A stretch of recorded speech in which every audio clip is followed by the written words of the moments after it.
Okay, so today we are diving into some ancient Greek myths and legends, talking about who else? Hercules.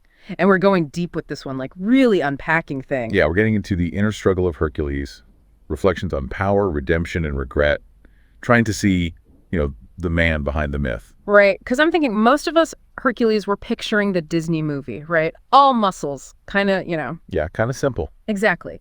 But this book, whole different picture. Oh, totally. Gets into like his inner life, the weight of all that power, the emotions, all very, very human stuff. And that's what's so cool about this deep dive. I mean, who hasn't felt that pressure of expectation or felt different, like isolated, even if we aren't demigods, those feelings?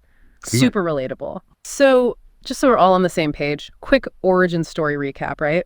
Hercules, son of Zeus, king of the gods. Of course. And Alcmene, who, well, definitely not a goddess. Recipe for some divine drama, you could say. That's putting it mildly. Hera, Zeus's wife, not thrilled about this whole situation, and her jealousy towards Hercules. Huge part of his story. The book really highlights how that plays into his isolation, Imagine being born knowing you could crush a man with, like, a pinky finger.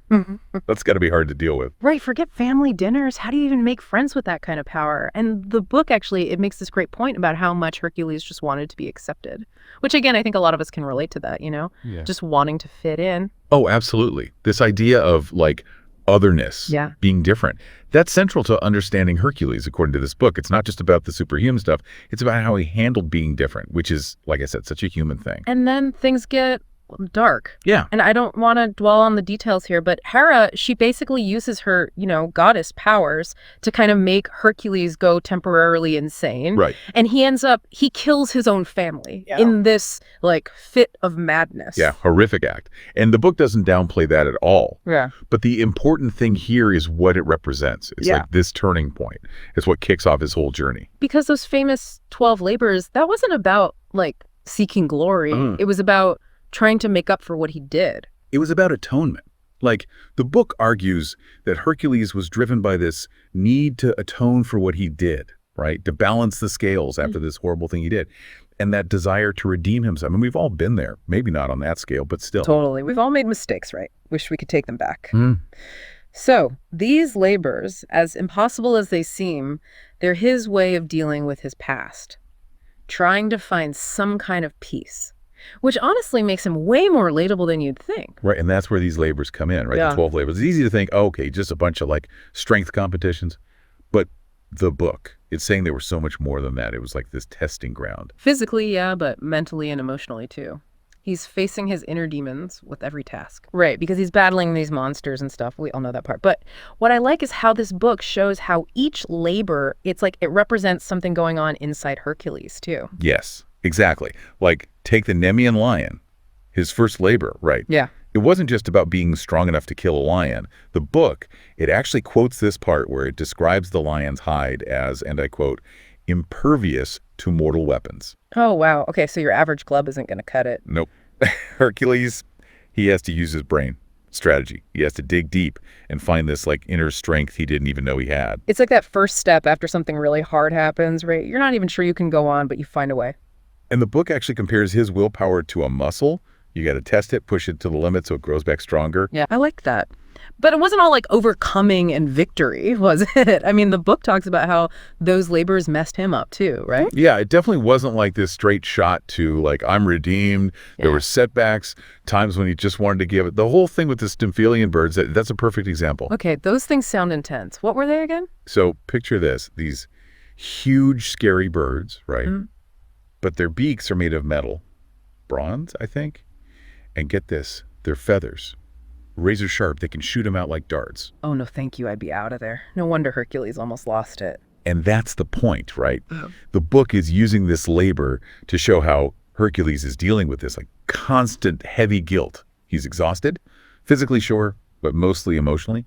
And he starts to wonder if anything he does, all this pain, if it'll ever be enough to make up for what he did. Yeah. And that feeling of just hitting rock bottom, that's something a lot of us have felt, even if it's not, fighting metal birds. Oh, 100%. It's like, are we there yet with trying to be a better person, only to realize you've got a long way to go still? Yeah, exactly.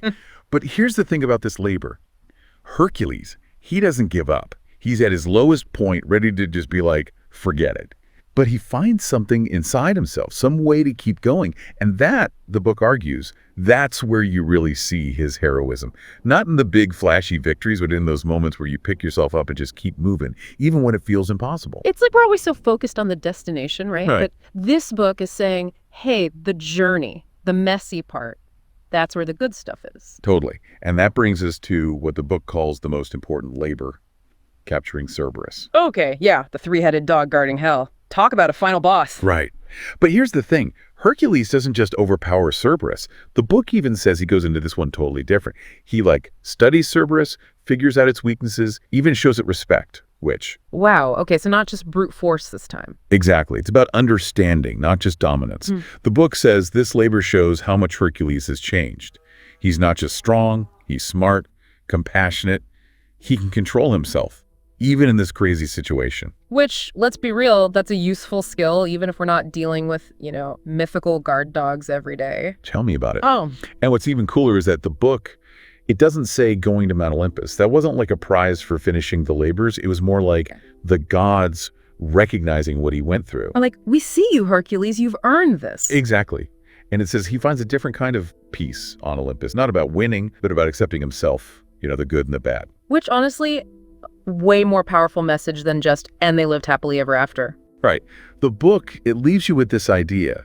Being a hero isn't about being perfect. It's about learning from your mistakes, being okay with not being perfect, and finding peace, even while you're still trying to be better. That's something we all need to hear sometimes. Well, there you have it. A deep dive into the myth, the legend, the surprisingly relatable Hercules. Huge thanks to you. This has been awesome. Really makes you think. My pleasure. And to everyone listening, if you want a new take on these old myths, seriously, check out The Inner Struggle of Hercules. Might change how you see things. Until next time, keep exploring those big questions.